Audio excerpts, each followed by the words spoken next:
بسم الله الرحمن الرحیم. عن فاطمة الزهراء علیه السلام بنت رسول الله صلی الله علیه و آله قال سمعت فاطمة انها قالت دخل علی ابی رسول الله في بعض الأيام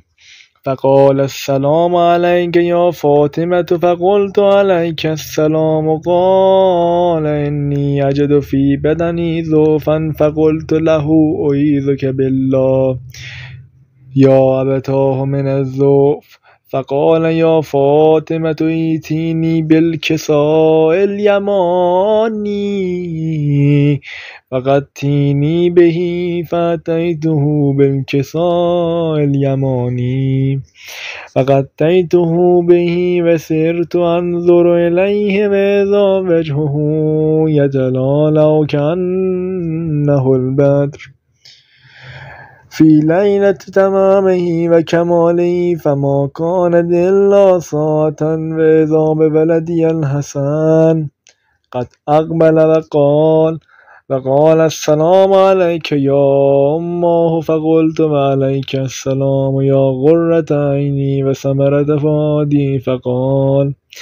فقال يا أماه إني أشم عندك رائحة طيبة كأنها رائحة جدي رسول الله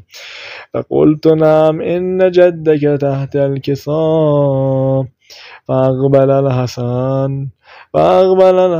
نحو الكساء وقال السلام عليك يا جدا يا رسول الله أتأذن لي أن أدخل معك تحت الكساء فقال وعليك السلام يا ولدي ويا صاحب حوضي قد أذنت لك فدخل معه تحت الكساء فما كانت إلا ساعة وإذا بولدي الحسين قد أقبل وقال السلام عليك يا أمه فقلت وعليك السلام يا ولدي ويا غرة عيني وثمرة فؤادي فقال لي يا أمه إني أشم عندك رائحة طيبة كأنها رائحة جدي رسول الله صلى الله عليه وآله فقلت نعم إن جدك وأخاك تحت الكساء فدنا الحسين نحو الكساء وقال السلام عليك يا جدا السلام عليك يا من اختاره الله وتأذن لي أن أكون معكما تحت الكساء فقال وعليك السلام يا ولدي ويا شافع أمتي قد أذنت لك فدخل معهما تحت الكساء فأقبل عند ذلك أبو الحسن علي بن أبي طالب فقال السلام عليك يا بنت رسول الله فقلت وعليك السلام يا أبا الحسن ويا أمير المؤمنين فقال يا فاطمة إني أشم عندك رائحة طيبة كأنها رائحة أخي وابن أمي رسول الله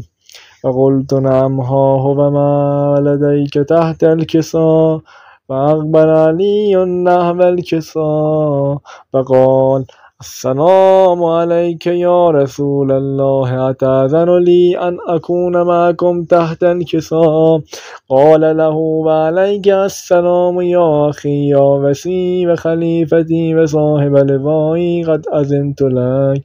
فدخل علي تحت الكساء ثم أتيت نحو الكساء وقلت السلام عليك يا أبتاه يا رسول الله أتأذن لي أن أكون معكم تحت الكساء قال وعليك السلام يا بنتي ويا بضعتي قد أذنت لك فدخلت تحت الكساء فلما اكتملنا جميعا تحت الكساء أخذ أبي رسول الله بطرف الكساء وأومى بيده اليمنى إلى السماء وقال اللهم إن هؤلاء أهل بيتي وخاصتي وهامتي لحمهم لحمي ودمهم دمي يؤلمني ما يؤلمهم ويحزنني ما يحزنهم من حرب لمن حاربهم وسلم لمن سالمهم وعدو لمن عاداهم ومحب لمن أحبهم إنهم مني وأنا منهم فاجعل صلواتك وبركاتك ورحمتك وغفرانك ورضوانك علي وعليهم واذهب عنهم الرجس وطهرهم تطهيرا. فقال الله عز وجل يا ملائكتي ويا سكان سماواتي إني ما خلقت سماء مبنيا ولا أرضا مدهيا ولا قمرا منيرا ولا شمسا مضيا ولا فلكا يدور ولا بحرا يجري ولا فلكا يسري إلا في محبة هؤلاء الخمسة الذين هم تحت الكساء. فقال الأمين جبرائيل يا رب ومن تحت الكساء؟ فقال عز وجل هم أهل بيت النبوة ومعدن الرسالة هم فاطمة وأبوها وبعلها وبنوها. فقال جبرائيل يا رب أتأذن لي أن أهبط إلى الأرض لأكون من معهم سادسا؟ فقال الله نعم قد أذنت لك. فهبط الأمين جبرائيل وقال السلام عليك يا رسول الله العلي الأعلى يقرئك السلام ويخصك بالتحية والإكرام ويقول لك بعزتي وجلالي إني ما خلقت سماء مبنيا ولا أرضا مدهيا ولا قمرا منيرا ولا شمسا مضيا ولا فلكا يدور ولا بحرا يجري ولا فلكا يسري إلا لأجلكم ومحبتكم وقد أذن لي أن أدخل معكم فهل تأذن لي يا رسول الله؟ فقال رسول الله وعليك السلام يا أمين وحي الله إنه نعم قد أذنت لك. فدخل جبرائيل معنا تحت الكساء فقال لأبي إن الله قد أوحى إليكم يقول إنما يريد الله ليذهب عنكم الرجس أهل البيت ويطهركم تطهيرا. فقال علي لأبي يا رسول الله أخبرني ما لجلوسنا هذا تحت الكساء من الفضل عند الله. فقال النبي والذي بعثني بالحق نبيا واصطفاني بالرسالة نجيا ما ذكر خبرنا هذا في محفل من محافل أهل الأرض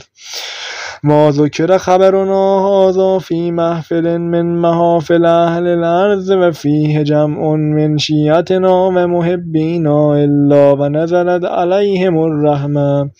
وحفت بهم الملائكة واستغفرت لهم إلى أن يتفرقوا. فقال علي إذن والله فزنا وفاز شيعتنا فرب الكعبة. فقال النبي ثانيا يا علي والذي بعثني بالحق نبيا استفاني بالرسالة نجيا ما ذكر خبرنا هذا في محفل من محافل أهل الأرض